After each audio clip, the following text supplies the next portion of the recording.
Hey, and welcome to a Monster Hunter video. So if you're like me, you probably started your Monster Hunter journey with Monster Hunter World and you can't tell the difference between a Rajang and a Congalala. Yes, I know that the one is pink and the other isn't. Okay, maybe they are really different, but just roll with me here. So in this video, we'll be going through all monster types in the Monster Hunter universe, and for you seasoned hunters, here's a little challenge. Let's see how many you can name correctly. Starting off with number 1. These are a class of monsters that are medium-sized with slender bodies that are bipedal. There are two distinct types of this class of monsters. One type has developed functional wings and a hard, sharp beak for pecking. The other type are flightless with long tails, strong legs, and are usually small. Here are some of the monsters included in this class. Do you have your answer? If you thought of Bird Wyvern, then you are correct. On to number 2. This class of monsters are known for being quadrupedal and having wingless forelimbs that are larger than their hind limbs. A common trait shared amongst this class of monsters are agility and speed. However, there are some that are much less nimble than others. A lot of them have a dog or wolf-like appearance. Some monsters in this class include these guys over here. Got your answer? If not, these good boyos are called Fanged Wyverns. On to number 3. These are insectoid monsters known for their rigid carapaces. These monsters can range in size from tiny to enormous, and some species can fly while others cannot. This class of monsters are very susceptible to poison and fire, yet hold quite a resistance to dragon element. Their materials are also often used to make very sharp weapons. If you're still having trouble, here are some of the monsters. I wouldn't have guessed this one before this video either, but these are called Neopterons. I think that's how you pronounce it. Please correct me in the comments below. Number 4.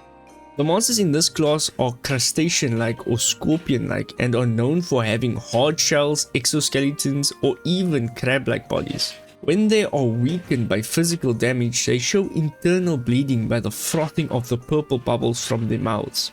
Here are some of the monsters.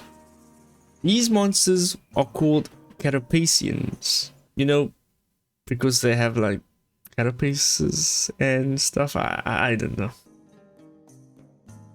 These monsters are known for their arachnoid characteristics such as the ability to produce silk. They are also known for having multiple limbs from 6 up to 8. Unfortunately, these are too big for you to kill with your average slipper, so maybe get a bigger weapon when hunting them.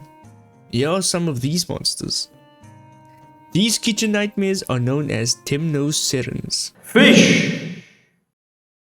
Okay, now that you're awake, these monsters are made up of fish-like creatures that have evolved to be specialized in swimming in just about anything, but mainly water. They lack the ability to fly and are sluggish on land, though can balance themselves using their hind legs.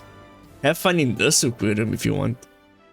If you haven't fished out the answer yet, oh okay, I'm sorry, it's Piscine. The answer is Piscine. Please don't dislike the video. On to number 7. These class of monsters are well adapted for life on land, using their powerful hind limbs to get from place to place rather than using wings or other means to travel. A common trait that most of these monsters share is that they have small forelimbs that they can barely use, but there are some exceptions that have heavily developed those limbs to use in combat. Would you enter the ring with any of these? These Unga Bunga class monsters are called Brute Wyverns. Class number 8. Known for their mastery of flight, a majority of the monsters in this class have evolved powerful wings that allow them to fly. However, some of these monsters are also quadrupedal, utilizing their wings as forearms to further enhance their movement on land. This class also makes up majority of the monsters in the Monster Hunter universe. Here are some examples of this class of monsters. Flying into the scene, here are the Flying Wyverns.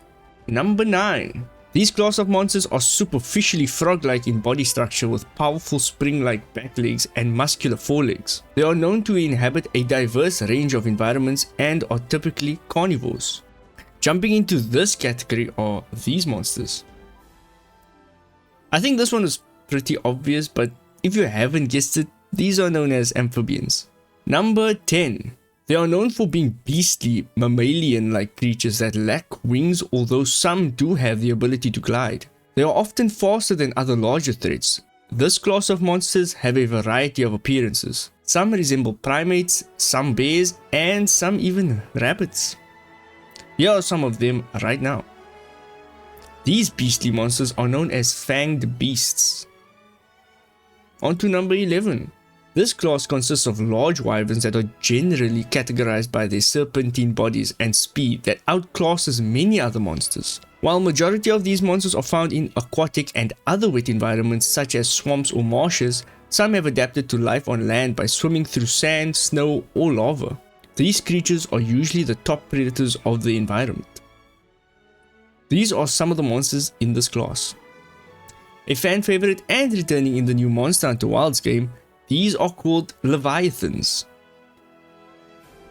Number 12. Monsters that have not yet been classified or not known by the Hunters Guild. Their origins shrouded and very little are known about them. I'll just leave the examples of this class here. This one is, well, just unknown. Yeah, so if you didn't know this one, I guess you kinda did. Also, Epona is part of this class. Yeah, that's the thing. Number 13. Speaking of unknown or just lack of a certain class, this class of monster is known for their serpentine features such as long coiling bodies and forked tongues. They can range dramatically in both size and overall body structure, with some large serpentine land dwellers while others are smaller and more reminiscent of flying wyverns. Here are some of the monsters from this class. If the word serpentine didn't give it away, yes, these are called snake wyverns, which are weirdly absent from the larger Monster Hunter roster. I'm planning on making a video talking about snake wyverns in the Monster Hunter universe, so hit subscribe if you are interested in that discussion.